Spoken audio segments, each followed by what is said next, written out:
Romanos, capítulo 1,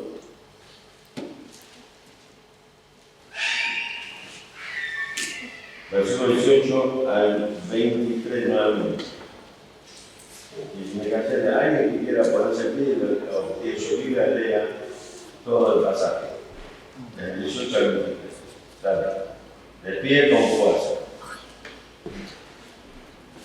Porque la ira de Dios se revela desde el cielo contra toda impiedad e injusticia de los hombres que detienen con injusticia la verdad. Porque lo que de Dios se conoce les es manifiesto, pues Dios se le manifestó. Porque las cosas invisibles de Él, su eterno poder y deidad, se hacen claramente visibles desde la creación del mundo, siendo entendidas por medio de las cosas hechas, de modo que no tienen excusa. Pues, habiendo conocido a Dios, no le glorificaron como a Dios, ni le dieron gracias, sino que se envanecieron en sus razonamientos y su necio corazón fue entenebrecido.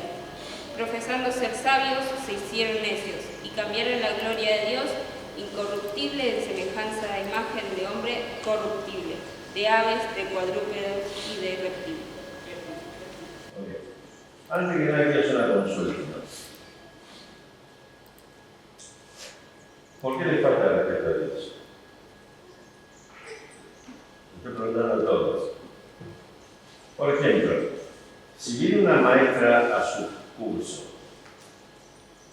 y les habla, y usted está haciendo tonterías, jugando con una gomita nada más, o jugando con un bus, o haciendo otras estupideces, y no presta atención cuando está incluso está proyectando. Entonces, ¿qué pasa cuando un maestro, una maestra interpreta y hace eso? Y usted hace eso, está estupiando, mirando a la luna, haciendo otra cosa. ¿Qué cree que la maestra le va a decir? ¿Qué? Te va a retar. ¿Por qué? Porque es una falta de respeto. Cuando oramos, hablamos con Dios, y si usted cuando estamos orando está estupiando, haciendo otra cosa, es una falta de respeto, porque cuando hablamos con alguien, prestamos atención, y cuando leemos la palabra de Dios, Dios nos está hablando a nosotros, y debemos prestar la debida atención. Si al momento de la lectura de la palabra de Dios estoy haciendo estupideces, es una falta de respeto. Y a mí lo que me preocupa básicamente es que la falta de respeto viene de los hijos de aquellos padres que dicen que son creyentes. ¿Qué pasa? ¿No le enseñan a sus hijos a respetar debidamente la oración, la lectura de la palabra de Dios? Que es una estupidez, una tontería cuando leemos la Biblia o oramos y que Dios merece la falta de respeto total y absoluto. Pregunto. Y no me parece que cuando estoy hablando y cuando estoy leyendo la Biblia tengo un buzo tapándome la cara y jugando con el buzo. Sí, estoy hablando de vos, presidente. ¿Te parece que es la forma de hacer las cosas? Como otros casos también que estoy viendo que está ocurriendo acá. Entonces, si quiere que lo respete, no le falte respeto a los demás, por favor. Es una regla muy básica. ¿Ok? Y es interesante esto porque tiene que ver con lo que vamos a ver un poco el mito de hoy. Dijimos que Romanos capítulo 1, versículo 18, dice que el hombre, la ira de Dios se revela contra el hombre porque el hombre, ni más ni menos, decidió rebelarse contra Dios y su palabra. Y acto seguido lo que buscó fue, ¿qué cosa? Ocultar, tapar, hacer desaparecer, invisibilizar lo que tiene que ver con Dios y su palabra.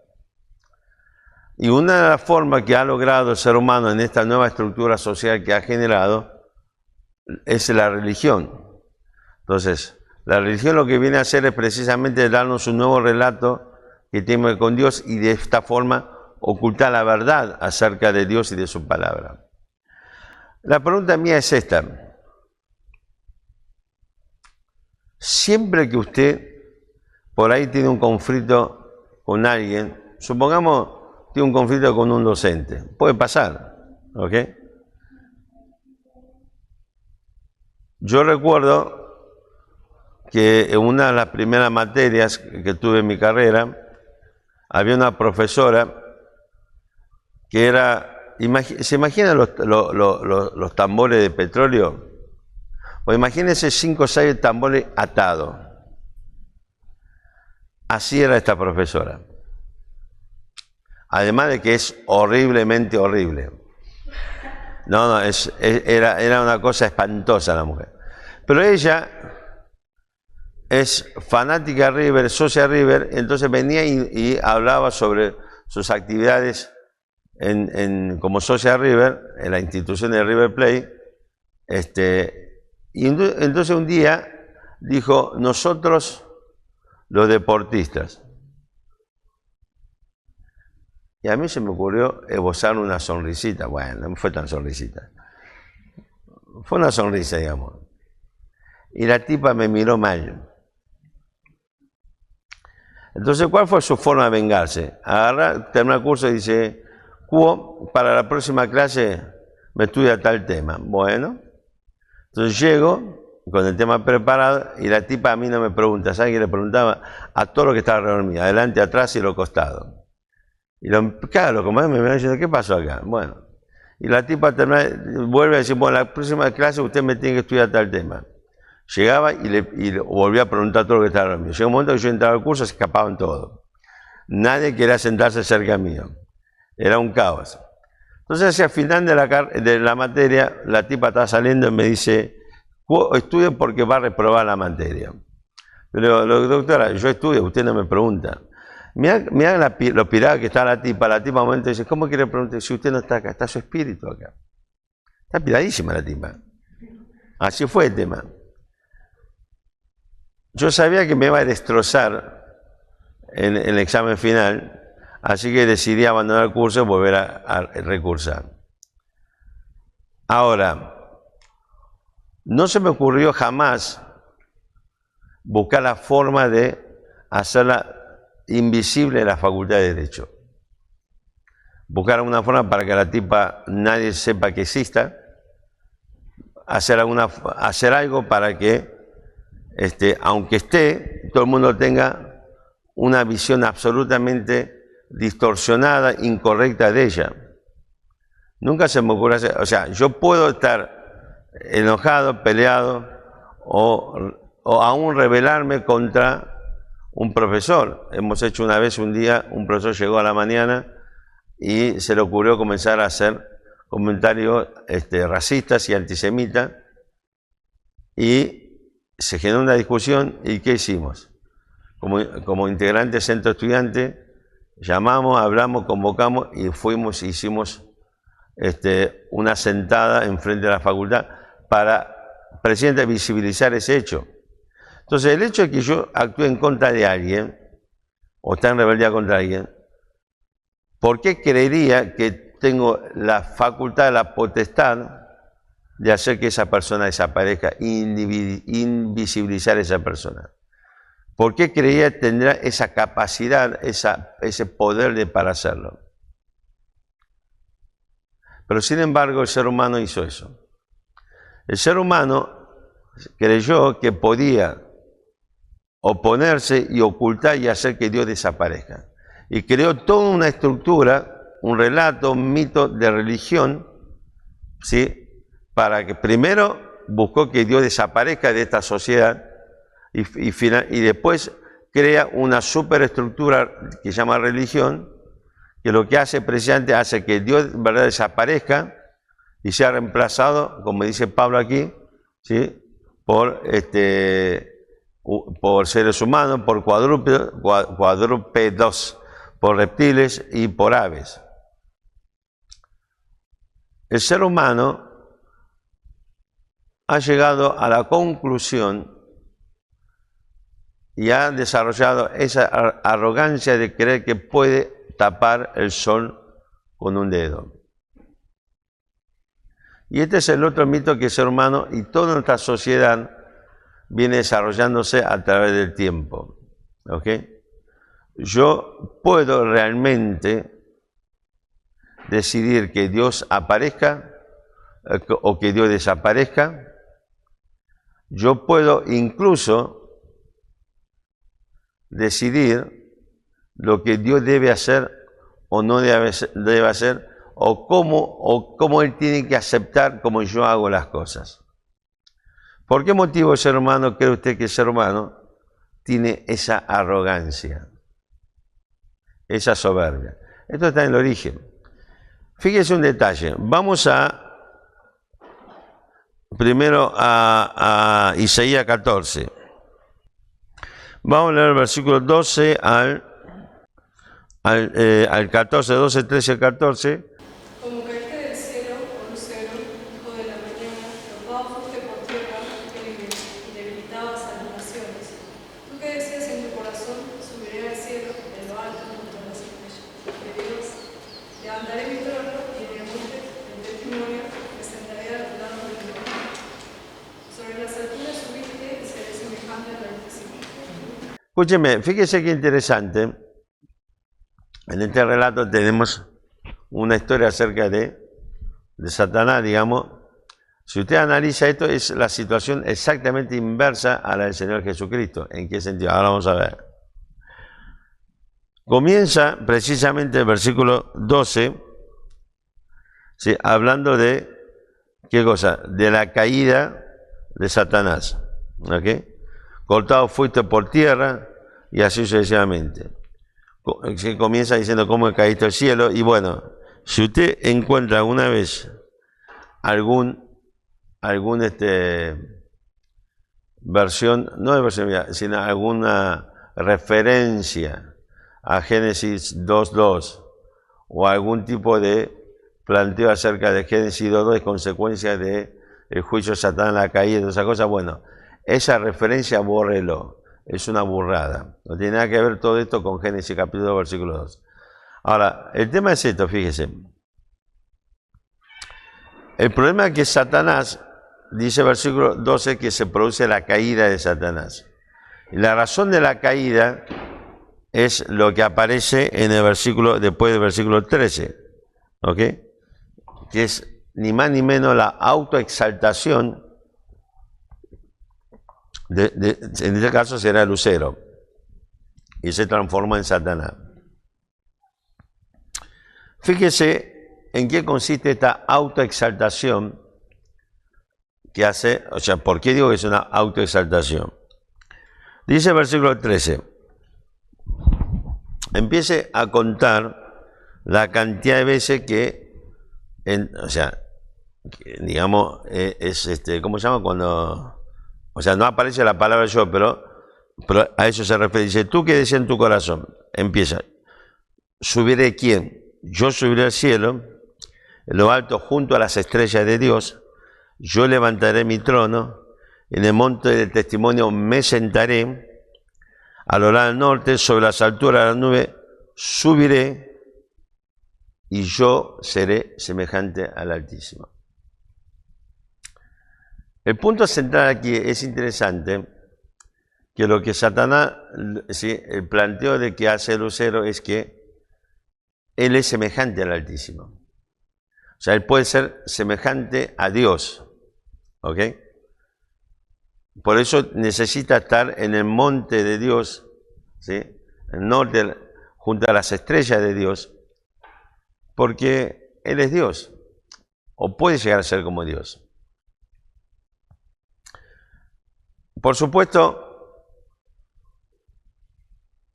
hemos visto el campamento pasado las motivaciones que llevó a Lucero a tomar esta decisión, pero no hay ninguna duda que Lucero, ¿sí?, tenía la plena y absoluta seguridad de que podía ser Dios, o como Dios.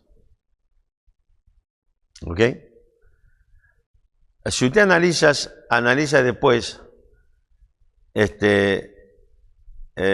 Mateo 4, lo leímos ayer, en la tentación / prueba de Cristo, Satanás termina diciéndole, si postrado me adorares. Es decir, que Él se merece la adoración. ¿Por qué? Porque es Dios.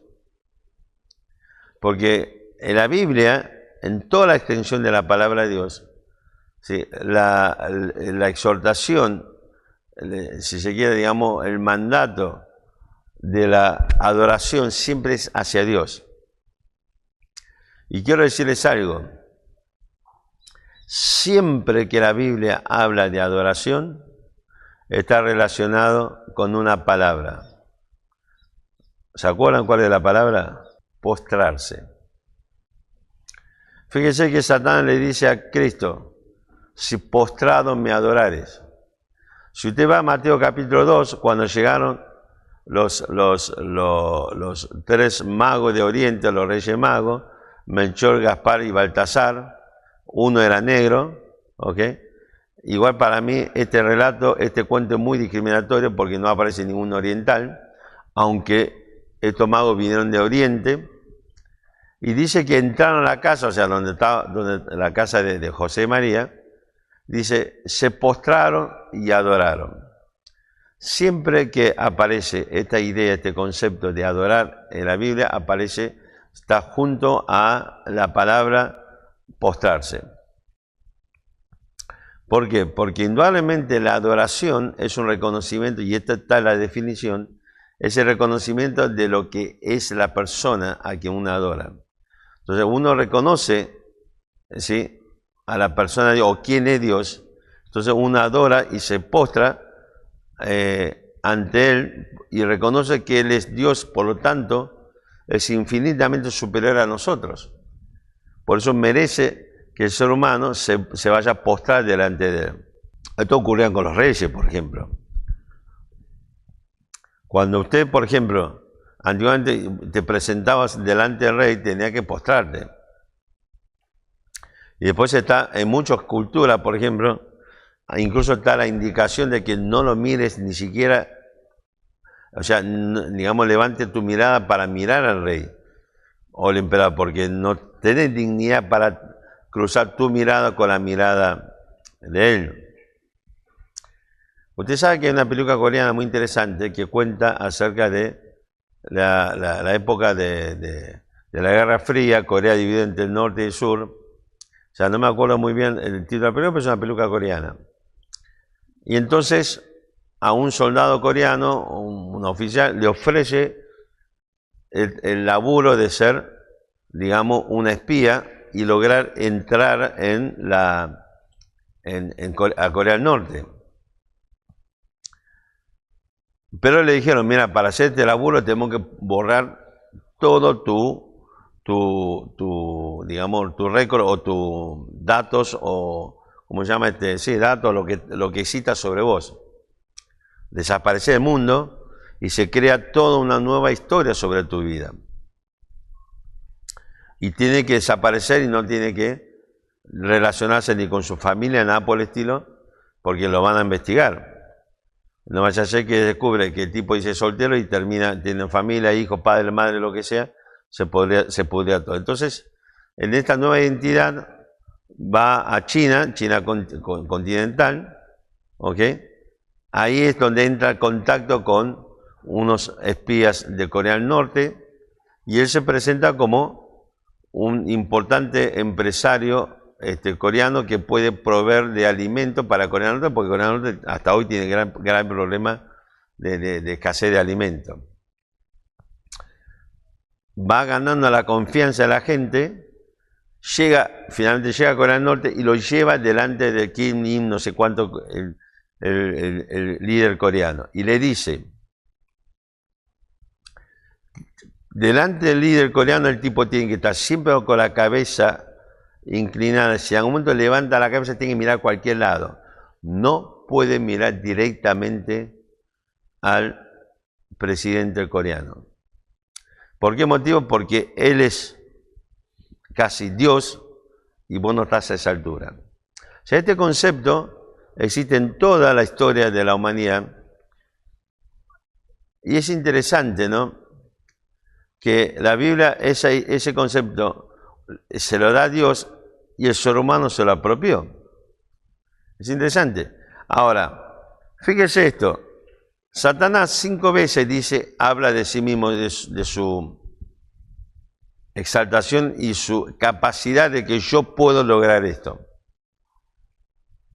¿Ok? Vamos a Génesis capítulo 3. Ahora, yo quiero que entiendas algo. Vamos a llegar a eso, espero. Cuando Adán pecó, él es la cabeza, Dios le dio esa autoridad y esa función, esa misión. Él debe ser la cabeza de una nueva raza que no había sido creado en ese momento. Mira qué interesante esto para que reflexionemos. Dios creó todos los animales, ¿ok? Los peces, las aves, los cuadrúpedos. A Dios no le interesó, entre comillas, desarrollar la cultura animal. Porque ese no es el objetivo. El objetivo de la creación de Dios es el ser humano, es el hombre, ¿ok? De hecho, toda la creación, y particularmente la tierra, y todo el relato de Génesis del capítulo 1, versículo 2, hasta el versículo 26, es el relato de Dios preparando el planeta Tierra para que sea el hábitat ideal para la aparición del ser humano. Es la frutilla del postre. El objetivo de toda la creación, o sea, no todo el objetivo del ordenamiento de la Tierra es para que sea el lugar apto para que aparezca el ser humano. De hecho, si a usted le interesa y se pone a analizar, estudiar, investigar un poco, los relatos que hacen hoy la ciencia, por supuesto en otros términos, en otras dimensiones, en otros, digamos, en cuanto a la extensión del tiempo, te dice que hace 4.500 millones de años atrás, ¿ok?, habiéndose formado el Sol en un cúmulo de polvos y partículas, digamos, que estaba flotando aquí en la Tierra, digamos, en esta zona de lo que es el sistema solar, y lo primero que hace a través de todo esto se forma el Sol, y a partir del Sol, que comienza a desarrollar su efecto gravitatorio, hace que se vaya uniendo las partículas que estaban sueltas y se iba formando los diferentes tipos de planetas. Entonces te voy a decir que los planetas del interior del sistema solar, que es de Mercurio a Marte, se han formado, digamos, planetas rocosos, del exterior, bueno, los gaseosos digamos, y la unión, los cúmulos de lo que es los hielos y cosas por el estilo, y han formado los planetas de lo que sería el sistema solar exterior, entre comillas. Después te va a decir cómo a través del tiempo, en miles de millones de años, se fue la Tierra ordenando para transformarse en un lugar ideal para el desarrollo de la vida. Cuando usted lee eso, se da cuenta que es el relato de Génesis, literalmente. ¿Ok? Ahora, es interesante esto. Cuando llegamos a Génesis, Dios crea el ser humano, lo que venimos diciendo, y Dios establece un pacto con Adán, particularmente. O sea, Génesis 1, donde dice que creó el hombre y la mujer, Génesis 2 nos puede explicar que el hombre y la mujer fue creado en dos momentos diferentes, pero que el pacto es desarrollado con Adán. ¿Ok? Y Adán vendría a ser la cabeza de una nueva raza que debía desarrollarse a partir de un matrimonio y una familia. Es decir, que Dios le da al hombre desarrollar esa raza en un ambiente de cultura familiar, matrimonial, familiar, lo que sea, totalmente diferente a todo lo que tiene desarrollo con las otras vidas. Así que somos totalmente diferentes a los animales y a otras vidas. O sea, el relato de Génesis es muy claro en esto. Pero si usted llega al capítulo 3, en la caída de Adán y Eva, encontramos precisamente este relato donde Satanás le dice qué cosa. Versículo 4. Entonces la serpiente dijo a la mujer, 3:4, no moriréis, sino que sabe Dios que el día que comáis de él serán abiertos vuestros ojos y seréis como ¿quién? Como Dios. Cuando Adán y Eva pecó, toda la humanidad y a partir de allí toda la naturaleza, porque es interesante, el concepto es que en esta estructura, en el desarrollo de las familias y las comunidades humanas, ¿ok? Indudablemente Adán y Eva va a transmitir su patrón genético, y indudablemente ese patrón genético lo que va a hacer ni más ni menos hacer que las generaciones posteriores tengan la capacidad de relacionarse con sus padres y aprender de la cultura que va a ser transmitido por sus padres. Satanás, cuando produce la caída del hombre, lo que hace es modificar, para decirlo de alguna forma, su estructura genética.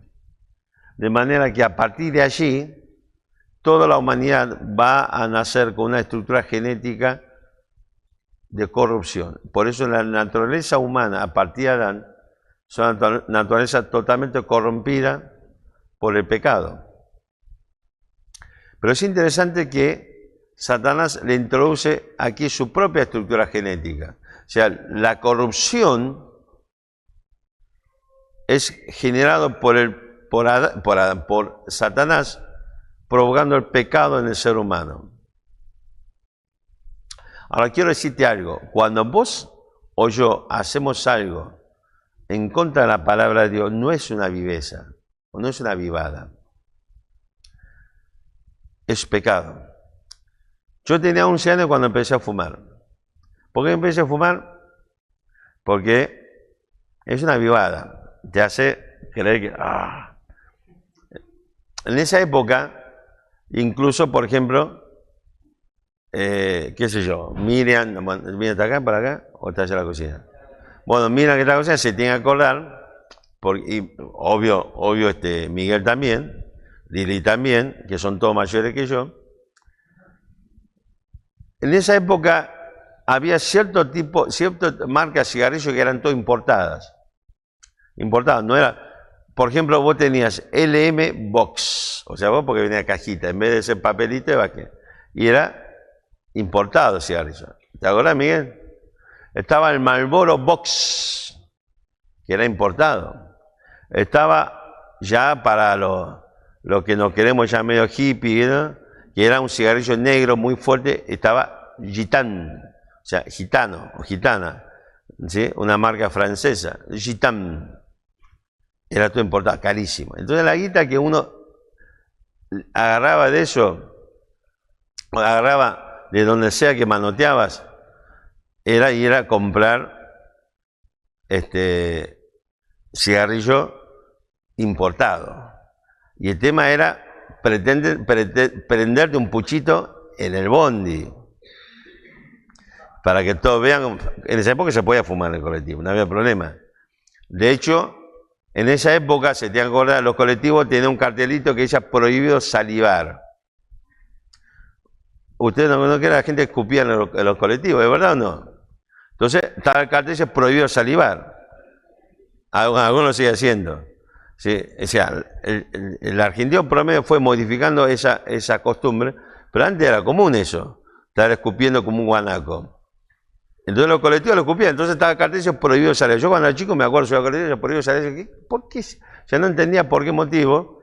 Encima, salivar, uno piensa la saliva, qué sé yo, le cae la saliva, qué sé yo. El maldito baboso subió una piba y hoy nos enteramos que se está histeriqueando entre dos muchachos, dos jóvenes, y qué sé yo, y por ahí se ven y saliva, no sé, de baboso que son. Después me enteré que no, que lo que quiere decir eso es escupir. Claro, el escupitajo básicamente es una mezcla de saliva o de saliva y moco, lo que venga. Pero el tema es que uno hace, Yo me acuerdo que estaba en primer año, fíjese una cosa, mi colegio participaba de un programa, fuimos todos a hacer hinchada, y estamos en la tribuna, y un momento le digo a uno de los pibes que está fuera, che, me pasó un paso que estoy nerviosísimo, necesito calmar los nervios. ¿Vieron que está ese mito? El faso es para calmar los nervios, te fumás, me tranquilizo.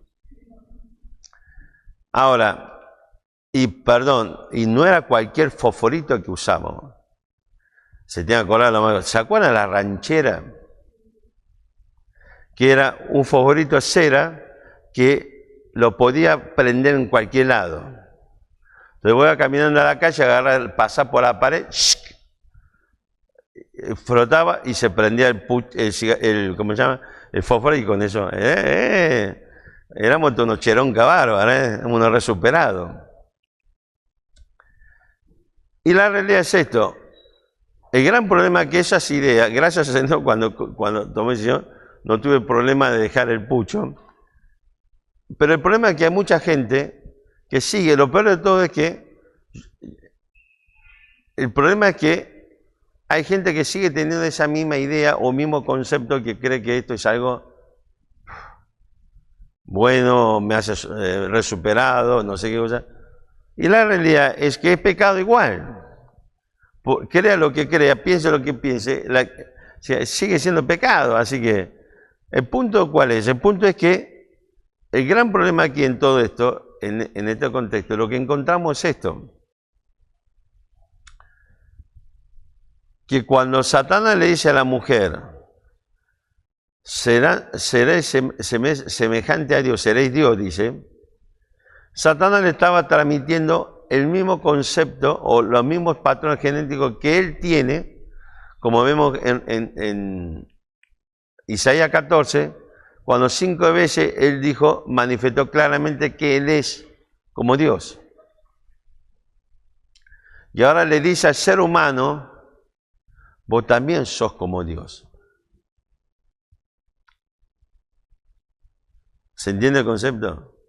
Es así que, fíjese este detalle, el ser humano, en su arrogancia, cree que puede hacer que Dios desaparezca. ¿Por qué? Porque él es Dios también.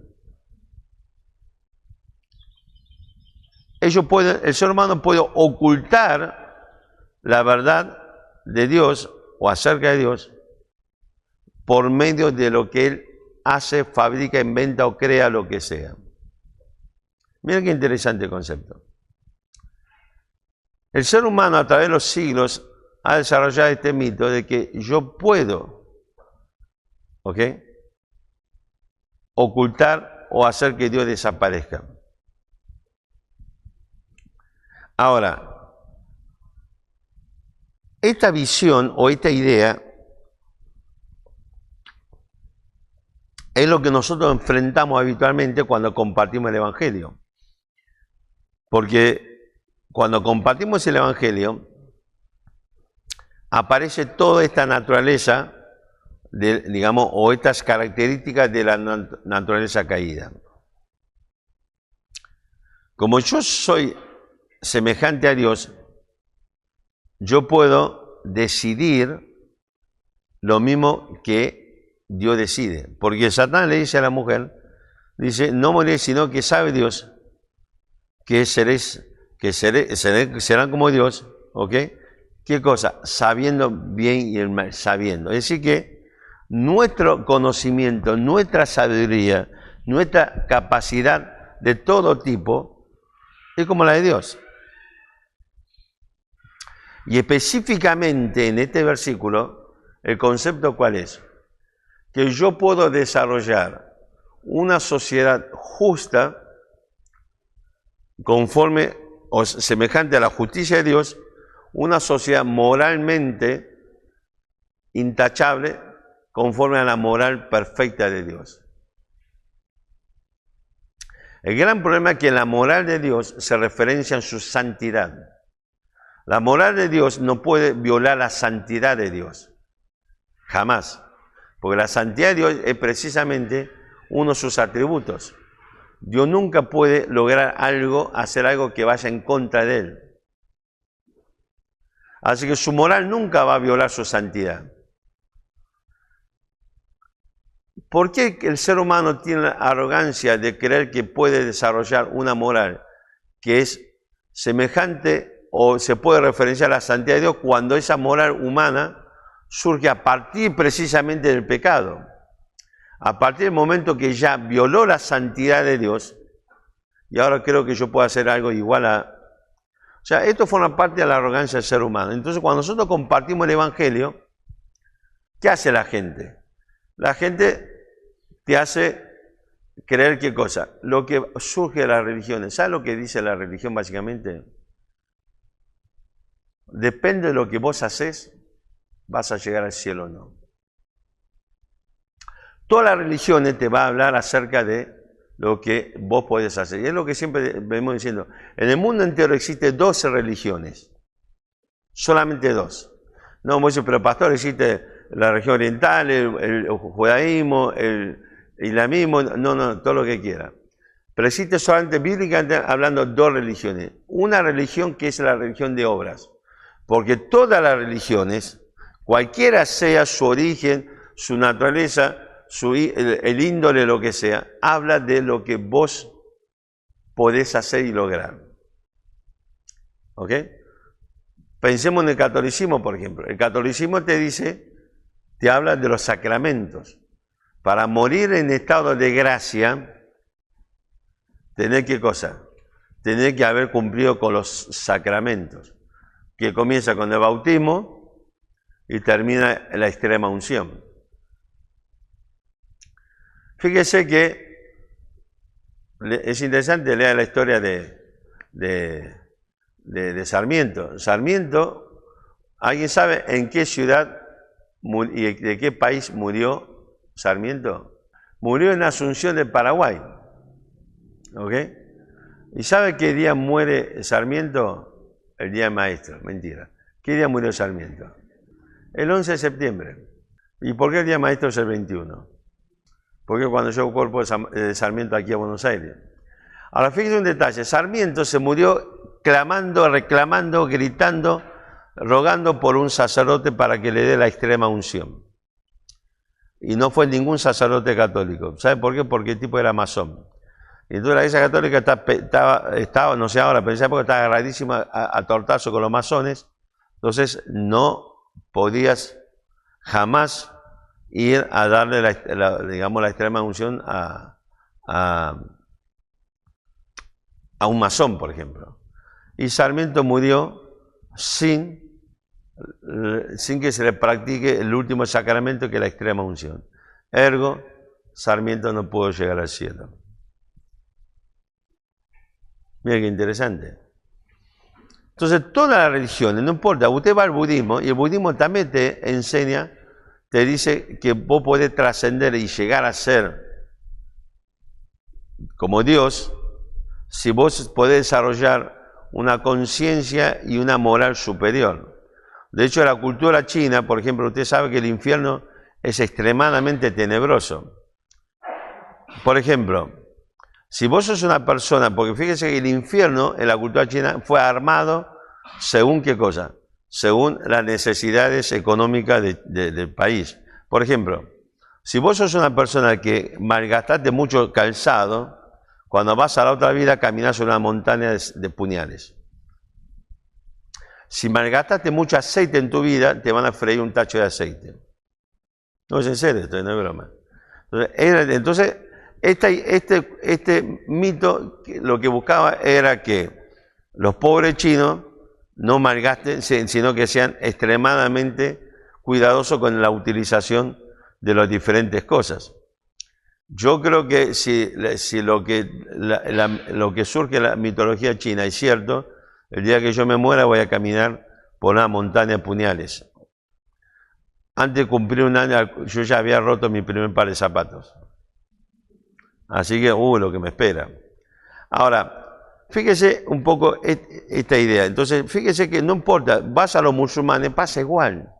Ellos tienen que hacer un montón de cosas para poder lograr, entre otras cosas, por ejemplo, usted sabe que hay una promesa y esto no lo está en el Corán, hay una promesa para para todos los mártires de la Guerra Santa, y es la promesa del Corán es que van a ir al paraíso donde le esperan. Fíjese, interesante, ¿no?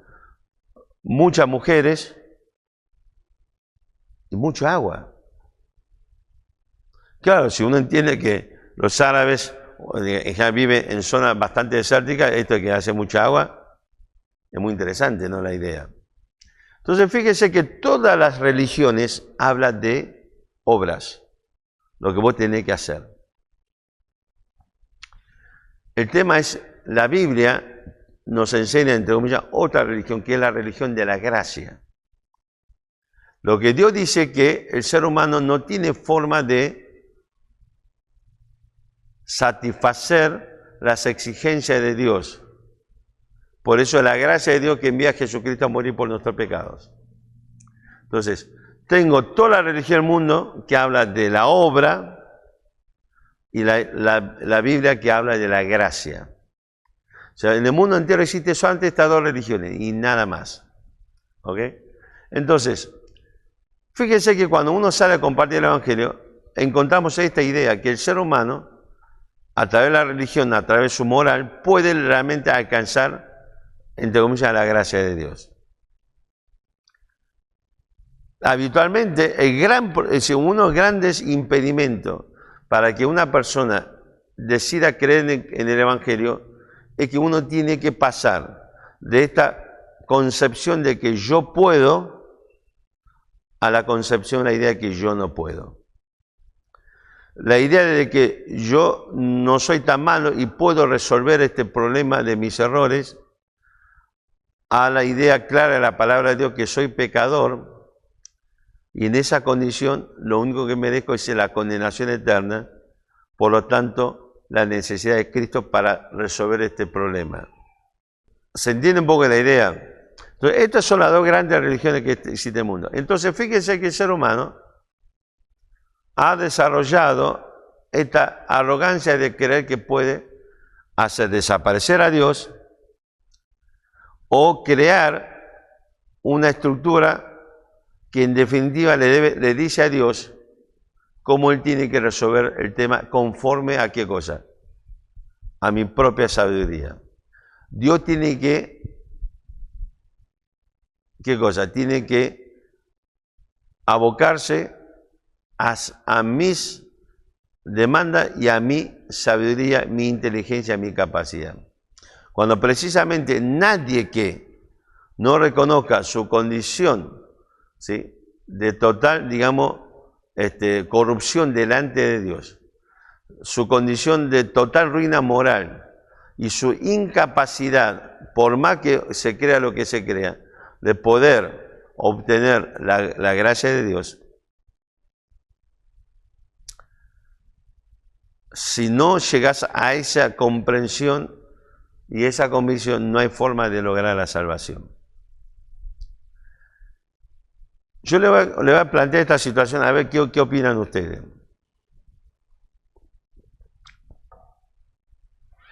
Supongamos un día, pensemos, ya que no tengo marido y mujer juntos, entonces pensemos en Georgina. Su marido, el pastor Ramiro Fuente, es como Aníbal Fernández. Es un tapado. El tipo andaba diciendo que yo soy el primer feminista y resultó que era un tipo golpeador. No supongamos, esto es una suposición, nadie sale acá diciendo que pastor Ramiro es un golpeador. Supongamos que el pastor Ramiro es un golpeador. Llega Georgina a su casa, ahora después del campamento, y le dice, ¿y cómo te fue? Bien. ¿Y a vos te parece que a vos te vaya bien y yo acá muerto de calor? ¿Te parece que está bien eso? Y ella dice, bueno, pero discúlpame, yo fui al campamento, no me importa. Y si me voy a contestar, te va a dar 2 cachetadas. Y para prueba te va a dar, toma una cachetada. Y la tira al piso. Y le dice, si te atreves a levantar, te pego una patada. Y para después, toma una patada. Y entonces, la reventó, la dejó con la costilla reventada, fue al hospital. ¿Y qué dice Georgina? Lo que habitualmente muchas veces, mujeres, hombres golpeados, crea un relato y dice, me caí. ¿Vieron el clásico? ¿De dónde te caíste? Yo vi una casa de 4 pisos. Bajé rodando la escalera del 4.º piso y llegué al 2.º subsuelo. Todo lo que conoce a la familia Fuente Hernández sabe que no vive en una casa de 4 pisos, ni tiene 2 subsuelos ni nada por el estilo. Pero cuenta eso. Ahora imagínense esta situación, ¿ok? Entonces viene el pastor un día, se da cuenta de lo que hizo, un día le trae, llega a trabajar o llega de hacer lo que sea que esté haciendo, pasó por la casa, justo por el frente de una casa que tiene un lindo jardín, tiene un rosa y le roba, le arranca, le chorea una rosa. Y llega a su casa y le entrega la rosa a Georgina. Y como ve que Georgina está con una cara, como diciendo, qué cara de amarga, encima de la rosa se lo empuja a propósito y le clava la rosa en el medio de los labios, de la espina. ¡Ah, tomá! A ver, reíte ahora. Al día siguiente, pasó por una confitería, entró, se hizo tonto, preguntó por algo y se chorea una cajita de bombones. Llega a casa, le regala una caja de bombones. Pasa un mes haciendo esto, pasa 2 meses haciendo esto, y Georgina sigue enojada. Entonces un día le dice, la verdad no te entiendo, me tienes podrido. Mira cuántas cosas hago por vos, mira cuántos regalos te traigo. Y vos seguís enojada. Sos una porquería, sos ingrata. ¿Cuántos de ustedes están de acuerdo con que el pastor Ramiro haya estado haciendo todas esas cosas? Georgina debe cambiar su carita. ¿Cuántos están de acuerdo? ¿Por qué no están de acuerdo? Ahora quiero escucharlo. Porque vivía toda una vida de golpe y solamente en cuántos meses. No importa, aunque sea un año. No, refíneme un poco más la idea. O sea, están diciendo exactamente más o menos con alguna variante lo mismo. Refíneme la idea.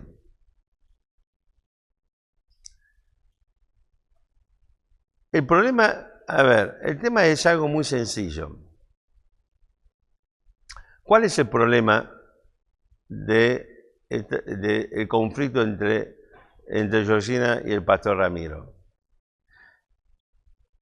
El conflicto es el problema de un hombre golpeador. ¿Ok? Ese es el conflicto.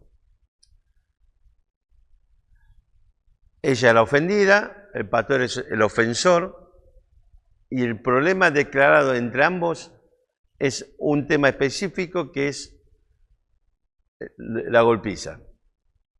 ¿Estamos de acuerdo? ¿Se entiende? Si yo quiero solucionar ese tema, ¿qué debo hacer? Sí, refiname un poco la idea. A ver, el tema es muy simple.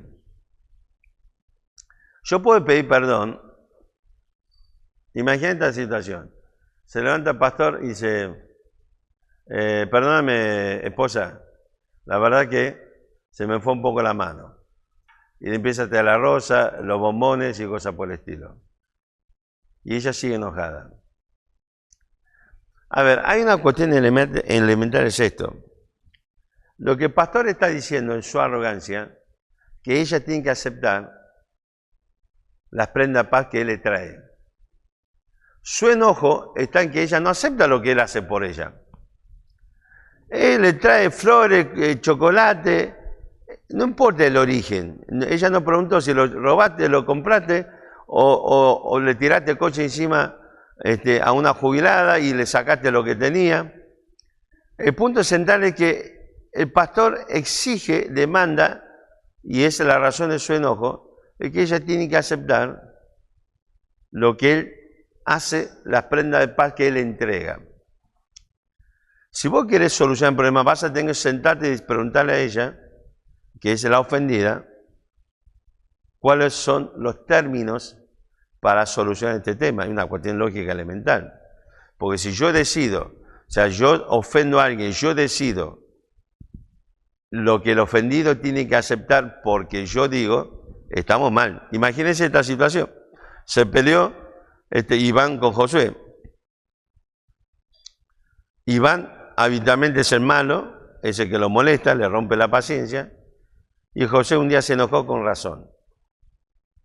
Iván, ¿para qué cosa? Para establecer la paz debería ir y decirle a Josué, discúlpame, a ver, ¿qué es lo que tengo que hacer para que podamos volver a ser hermanos en todos, la relación en todo su periodo? Y Iván le va a decir, mira, Josué va a decir, che, no, mira, no, Iván, no me gusta que me cargosee, no me gusta que haga tal cosa, no me gusta que diga tal cosa, lo que sea. Entonces Iván acepta, pide disculpa y obra en consecuencia.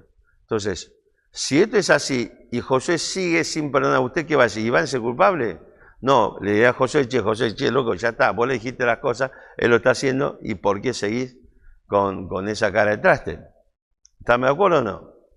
Entonces, el ejemplo que doy apunta a lo siguiente.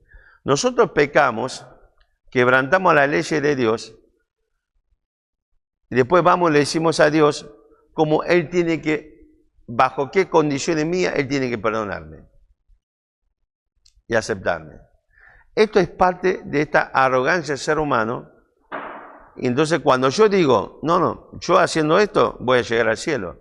Yo haciendo lo otro, Dios me tiene que aceptar. Yo cumpliendo con las normas de una religión, Dios tiene que aceptar esto. ¿Por qué? Si el problema es que nosotros hemos ofendido a Dios, tenemos que ir a preguntarle al ofendido cómo hacemos para solucionar el tema. Es una cuestión de lógica elemental. Bueno, este es el ejemplo que le doy, apunto a esta idea. Entonces el pastor lo que debería es sentarse con Georgina y decirle, Georgina, hablemos. Hay un problema, este problema se generó por mi pecado, vos sufriste el daño, ¿y cómo hacemos para resolver este problema? Georgina le dirá, no quiero que me golpee más, y como para asegurarme que no me golpea más, te cortas las dos piernas y los dos brazos. Un ejemplo. Entonces, ¿qué pasa? Como en el ejemplo de José Iván, el pastor Ramiro se corta los brazos y las piernas y establece la paz con Georgina. Por supuesto, Dios no hace eso. Pero el tema, ¿a qué voy? Es esto. Cuando las religiones y en todas las cosas que vos desarrollás y que es propia, tuya, y que cree que por estos medios yo voy a llegar a Dios, le está diciendo a Dios eso. El ofendido, tiene que aceptar lo que el ofensor le impone. ¿A cuánto de ustedes le parece que esto mínimamente es razonable? Es una locura el planteo. ¿Se entiende la idea? Es una locura. Bueno, nuestra religión, nuestra moral, nuestra estructura, digamos, legitimado social y cultura y nuestras religiones, te enseña eso. Que Dios tiene que aceptar la forma y los medios que vos determinás para que Dios te perdone. ¿Se entiende la idea? Es una locura, en todos los términos. Ahora, es interesante lo siguiente. Por supuesto está toda esta estructura, están aquellos que dicen esto y aquellos que creen que son súper, digamos, ¿cómo diría? Filósofo y sabio y gran capacidad de desarrollo raciocinio, y cree que puede razonar con Dios. Una de las cosas que ha hecho la filosofía, muchos tipos de filosofía, es a través de un proceso de razonamiento decir que Dios no existe y desaparecer a Dios. Y por supuesto están aquellos que empiezan a desarrollar todo ese argumento para decir que lo que tiene que ver con Dios y su palabra es algo absurdo totalmente. Yo le voy a ser honesto, esto es mi experiencia. En el 99% de las causas, cuando he hablado con personas que han cuestionado la Biblia, 99%, para no decir 100%, esto es mi experiencia personal, nunca leyeron la Biblia. Algunos conocen de oído, otros ni de oído. Pero el punto es que la Biblia no es la palabra de Dios. ¿Por qué? Porque yo lo digo. Pero no deberás leer primero y conocerlo para poder... Porque esto es tan absurdo que alguien te diga, che, escúchame, ¿viste? Che, ¿te gusta la Jenny? ¿Cuál es la Jenny? La de allá, ¿viste? Esa galería Morondanga que es la entrada, que tiene una roticería. No saben ni existía la galería ni existía la roticería. Pero ¿te gusta? Entonces, ¿cómo me puede gustar alguien? No sé, ni la conozco, no la he visto en mi vida. Pero vos no ves que del año pasado, todas las noches, está Miguel ahí, clavado ahí. Bueno, Miguel la conocerá, yo no la conozco, yo no puedo decir si me gusta o no, si no la conozco. ¿Cuánto cree que este razonamiento es correcto? Es cuestión de lógica. Entonces, ¿cómo puedes cuestionar lo que no sabes? Es una locura. Entonces, si quieres cuestionar la Biblia, entonces mínimamente lee la Biblia. Pero no me diga, yo no, porque una vez escuché, no, bueno, está bien, ¿sabe qué? Esto es algo así que vamos a un juicio ahora, voy a defender. El año pasado terminamos defendiendo un juicio con un tipo que estuvo acusado de violación en 2 ocasiones, piripipito, ahora me en coche. Imagínense que vamos a juicio y lo defiendo. Digo, el Código Penal dice A, B, C, y el juez me dice, perdón, ¿dónde dice? Yo una vez escuché que alguien estaba hablando de esto, ¿sabe que me sacan de los pelos? Además, me van a reemplazar, cualquier juez serio, me va a sacar ahí, me va a reemplazar. ¿Por qué? Porque mi cliente está en un total estado de indefensión, porque no puede ser defendido por alguien que no conoce mínimamente el derecho. Una vez tuve que viajar a Salta urgente porque me desplazaron de la defensa en un juicio allá en Salta. ¿Por qué motivo? Porque el tribunal dijo que yo había abandonado a mi cliente y lo dejé en ese estado de indefensión. Entonces me saca y ordena informar al colegio de abogados para que me sancione. Yo cuando llego la notificación, ¿qué pasó acá? Así que me llevé a mi cliente urgente volando a Salta, designaron un abogado defensor de oficio, fui a hablar con la doctora y le expliqué todo el expediente y la tipa me dijo, tiene razón, doctor, se equivocó el tribunal.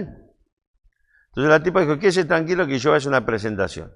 Al día siguiente ya pedí una audiencia, estamos en la audiencia, entonces digo, con mucha humildad, hubo una confusión, que el otro, y el presidente del tribunal, bien, dijo, doctor, digamos las cosas como son, nos equivocamos nosotros y le pedimos disculpas. ¿Sabes el mal momento que me hizo pasar? Imagínate. Pero el punto, ¿cuál es? El tema es eso, si yo defiendo mal, me sacan de los pelos. Si desconozco algo, me sacan de los pelos. Pero el ser humano tiene la arrogancia de querer cuestionar Dios y su palabra cuando desconoce. Yo lo que te diría, mínimamente empezar a leer la Biblia, el macho por lo menos. Entonces, este es por una parte de todo lo que es el argumento, con batería de argumentos que desarrolla el ser humano, en su arrogancia de creer que puede hacer desaparecer a Dios, puede modificar la verdad acerca de Dios, o puede incluso decirle a Dios que él tiene que aceptar mis términos de la rendición de Dios. ¿Por qué ese hermano cree que puede hacer eso?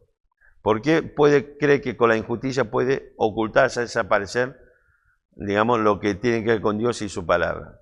Porque está en este origen. Satanás, cuando cae a Adán y Eva, le inocula su propio patrón genético. Ahora, busquen Efesios capítulo 4.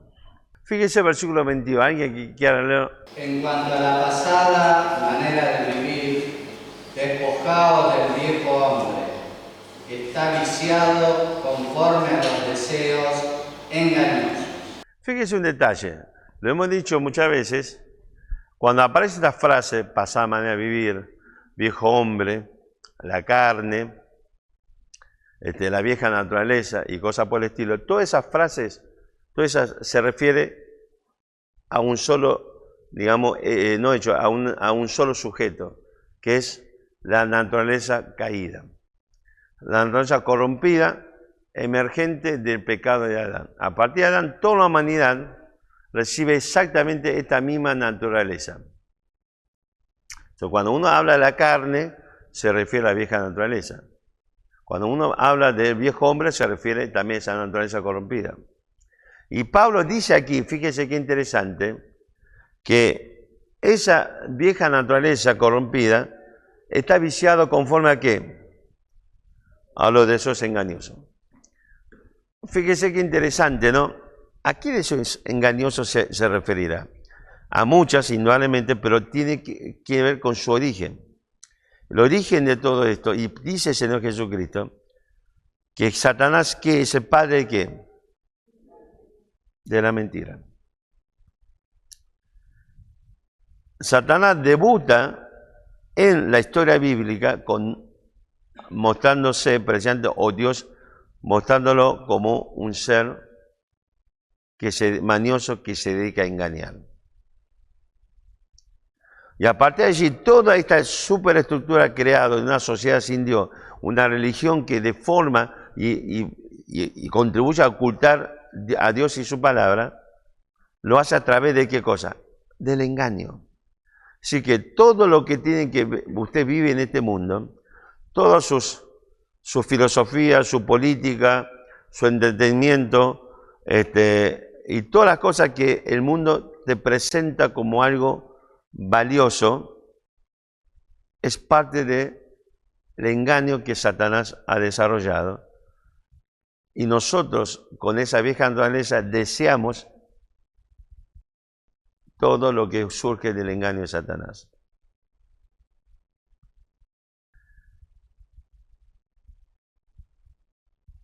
No me acuerdo si era Marlboro, creo que era Marlboro. Marlboro, una época, la publicidad Marlboro era, ¿sabe qué era?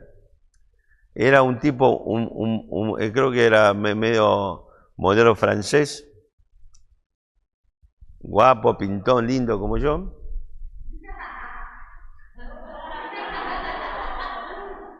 Ahora, fíjese los detalles. ¿Y la publicidad cuál es? Es de un tipo que está viviendo diferente aventura. Porque fíjese que, ahora no, pero inicialmente Marlboro siempre se presentó, quiso relacionar su cigarrillo, con la idea de aventura, de deporte extremo, cosas por el estilo. Es más, todavía hoy hay muchas actividades de deporte, ¿ok? Incluso muchas de deporte extremo, que lo patrocina ¿qué? Marlboro. Sí, el Pentatrón de la Patagonia, el Pentatrón Marlboro. O sea, esto fue siempre, digamos, de alguna manera centro de la publicidad de Marlboro. ¿Ok? Y la idea, precisamente, es que la gente cuando es que vos te identificás con ese tipo de vida aventurera, una vida plena, sana, una vida, digamos, de desafíos. Si vos querés ser como ese tipo, tener ese tipo de vida, tenés que fumar Marlboro. Deseos engañosos. Así sucesivamente, pero a lo que voy es esto. Fíjese que nos dice la palabra de Dios que el viejo hombre, esa vieja naturaleza, ya está viciado conforme a los deseos engañosos. Es lo que le estoy diciendo. Satanás introdujo su ADN y nosotros empezamos a amar la mentira que se genera en esta superestructura, que en definitiva va a terminar, ¿qué cosa? Finalmente para legitimar el gobierno del anticristo. ¿Se entiende? Entonces, fíjese qué interesante, pero este es el concepto.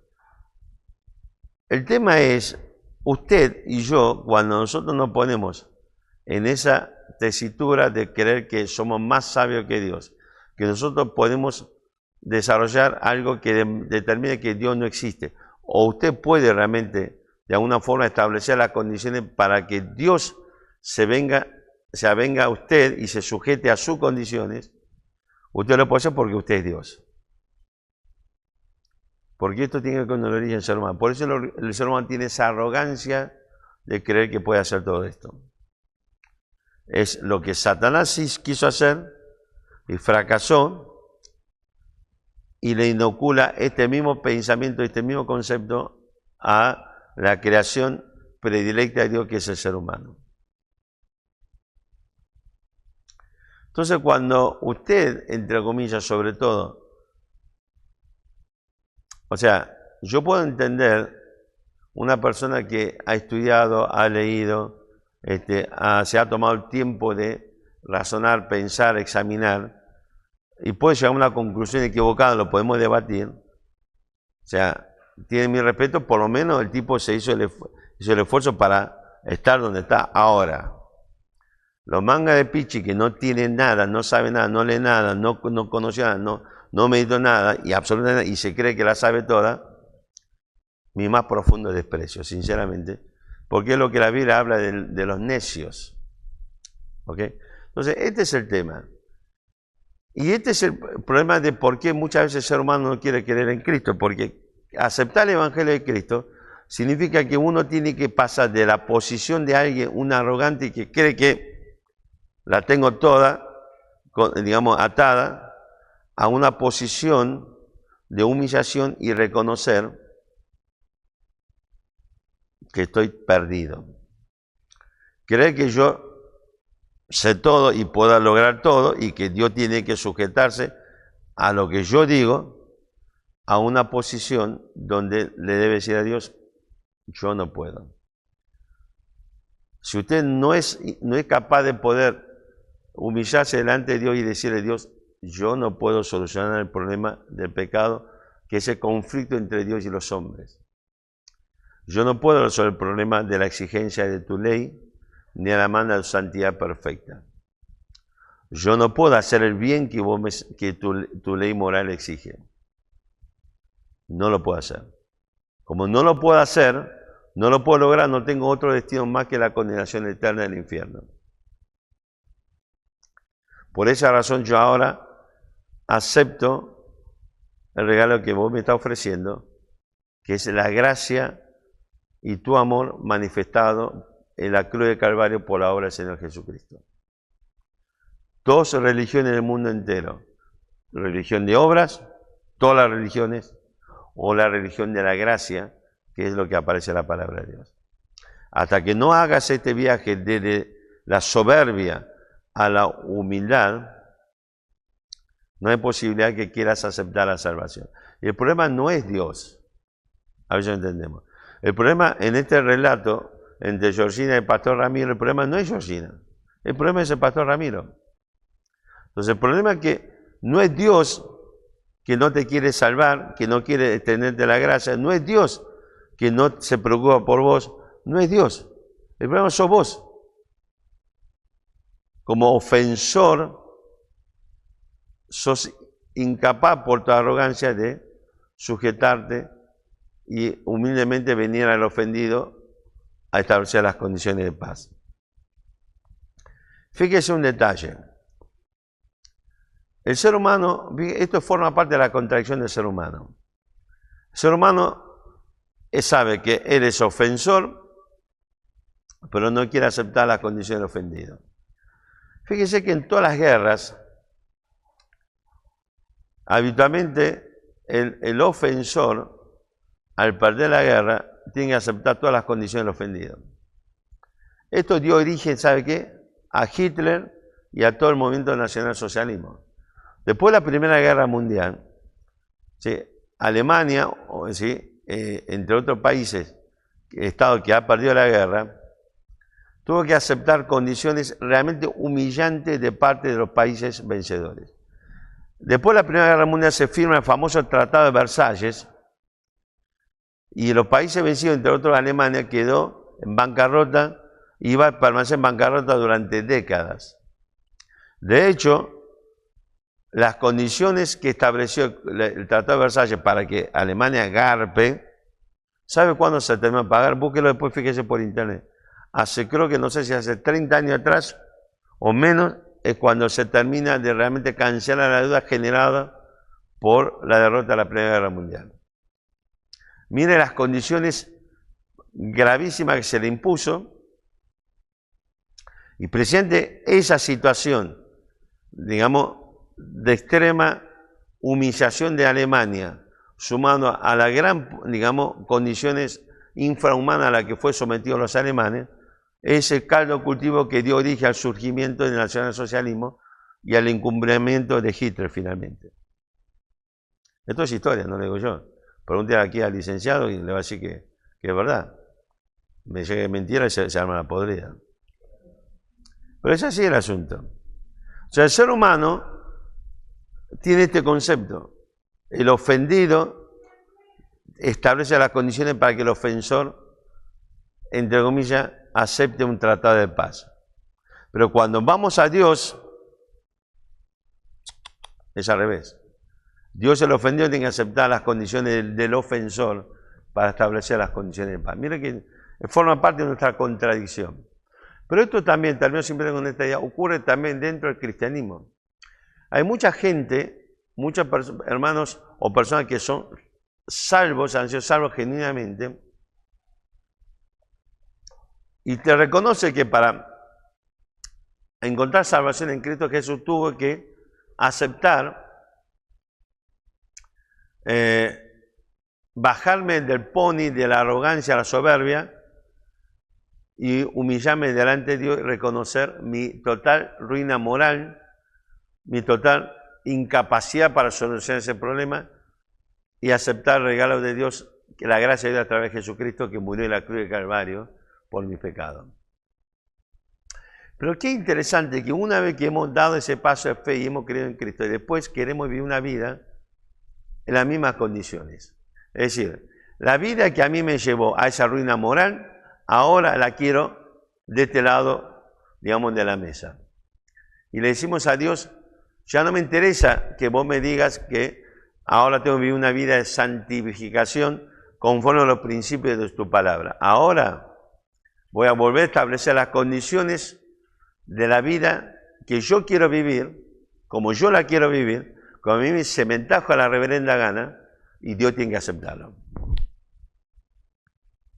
Porque cuando usted se pone en ese estado de rebeldía y no quiere modificar, por más que la Biblia le dice, esto no es así, no quiere cambiar, bueno, usted está exactamente en la misma condición que el viejo hombre, exigiéndole a Dios las condiciones que usted impone. Fíjese un detalle. ¿Cuántas veces usted escucharon hablar de los creyentes carnales? Escúcheme una cosita, ¿cuánto tipo de carne existe en la Biblia? Porque precisamente la carne es uno de los, ¿cómo se llama? Sinónimos de viejo hombre, la naturaleza caída, la naturaleza corrompida. Carne es uno de los sinónimos de esto, que lo que le dije recién, se refiere todo a un mismo sujeto, a un mismo estado. ¿Ok? Esto, y la Biblia tiene una definición de la carne. Ahora, pregunto, una persona que ha creído en Cristo y uno dice que es creyente carnal, ¿hay una definición de la Biblia de cómo es un creyente carnal? No existe ningún pasaje de la Biblia que describe dos tipos de carne. Las obras de la carne son siempre las mismas, sea que sea creyente o seas incrédulo. Y una caracterización exacta de lo que es la carne aparece en Romanos capítulo 8, versículo 5. Es decir, que una persona sin Cristo, que vive en la carne, tiene esa característica. Y un creyente que vive la carne tiene exactamente la misma característica. Es decir que vamos a conceptuar correctamente. El creyente carnal es un creyente, es una persona que vive como una persona sin Cristo. Eso es un creyente carnal. Es una persona que vive como nunca hubiese sido salvo por Cristo, nunca hubiese desarrollado una relación personal con Dios.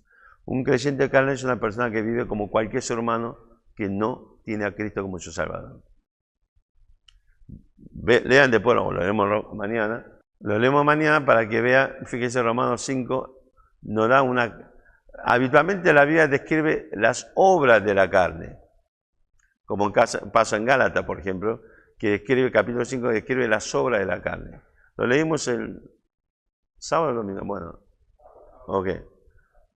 Pablo en Romanos capítulo 1 describe las obras de la carne, es decir, de personas sin Cristo, personas que son salvas, personas que se van al infierno. Pero en Romanos capítulo 8, versículo 5, Pablo hace una descripción o da la característica de un hombre carnal. Ya no habla de las obras, sino la característica de esta persona. Mañana lo vamos a ver. Pero lo que quiero que entiendan es esto. Cuando usted dice que es creyente y hace las cosas que hace una persona que no es creyente, hay dos problemas ahí. Quizás usted es un creyente carnal, o quizás no lo es, y dice que es. Uno de los problemas ya vamos a llegar a ese mito moderno del cristianismo, es que te dice que vos podés, una vez creído en Cristo, podés vivir como se te antoja la vida y nunca volver a Dios. Pero una vez creíste, entonces sos salvo. ¿Sabe cuánta gente está retorciéndose actualmente? No en el infierno, sino en el Hades, ya siendo castigado por su pecado.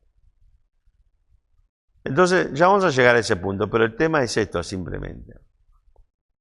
Si pasan los años, su vida permanece igual, yo diría que empiece a revisar si usted es salvo.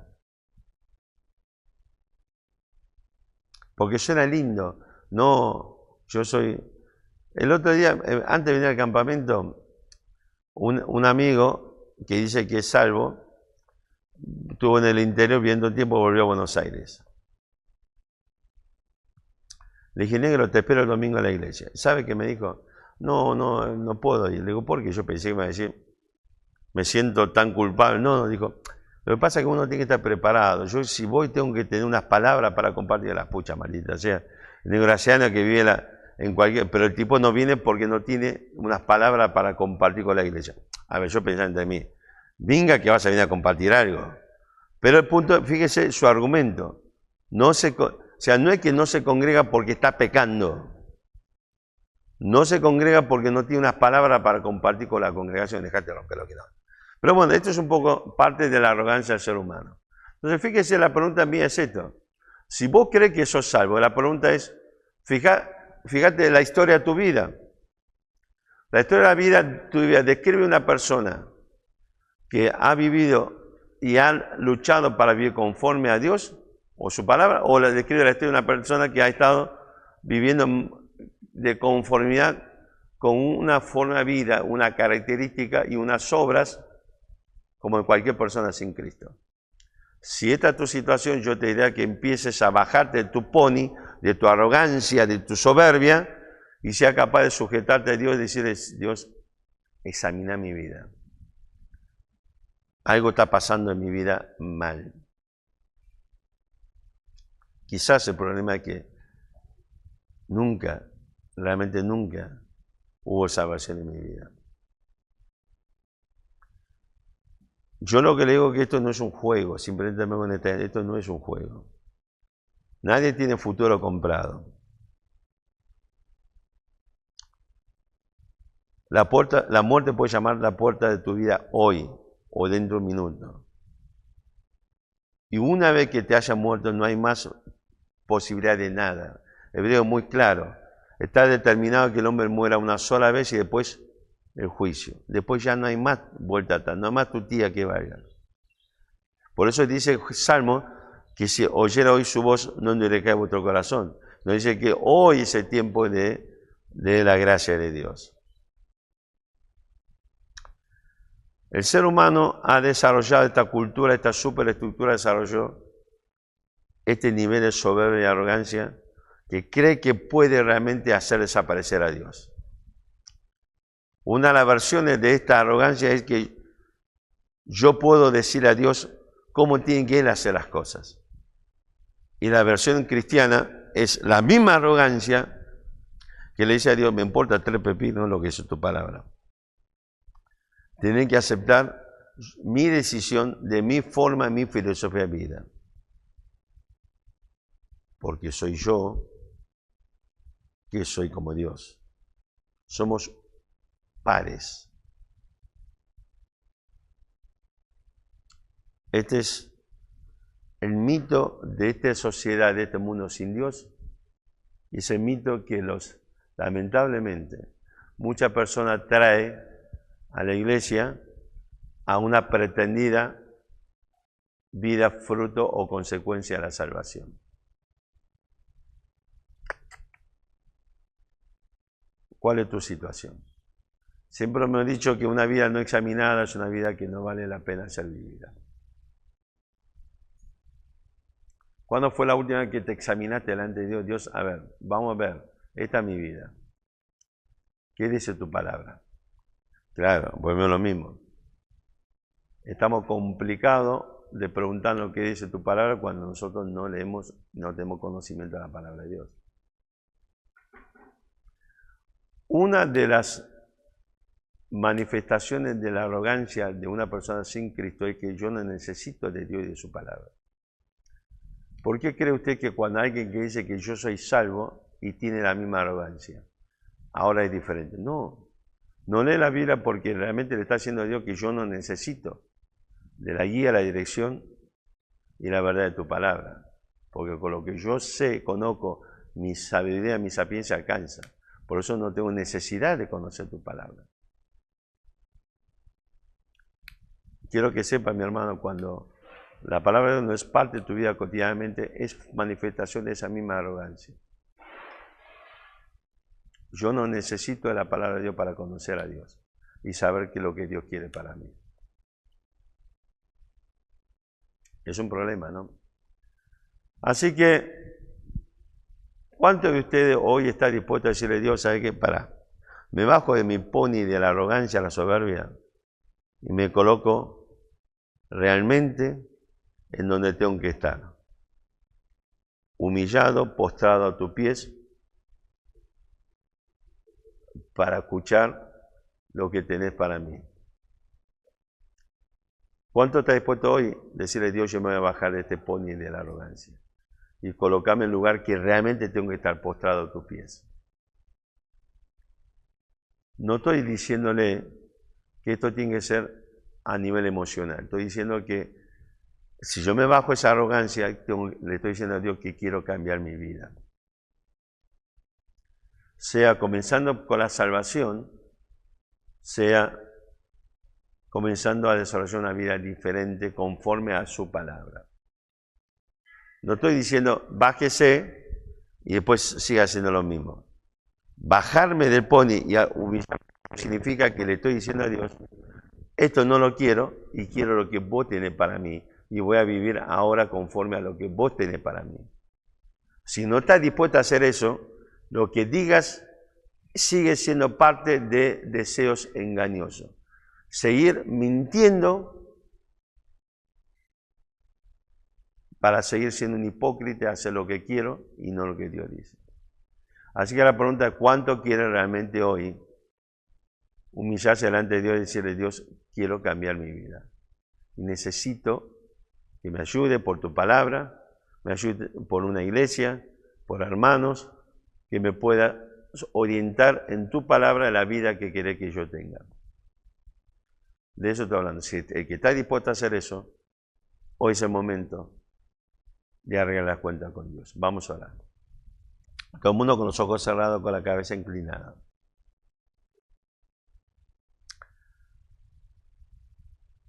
No me interesan las emociones, a Dios tampoco.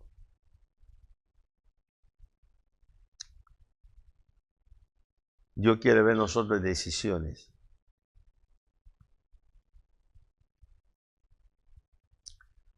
Un acto de voluntad seria, firme, inquebrantable.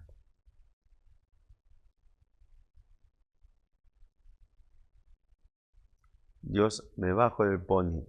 Quiero dejar la arrogancia porque reconozco que estoy viviendo en pecado sin Cristo, o habiendo conocido a Cristo sigo viviendo en pecado y necesito de tu persona y de tu palabra para cambiar mi vida.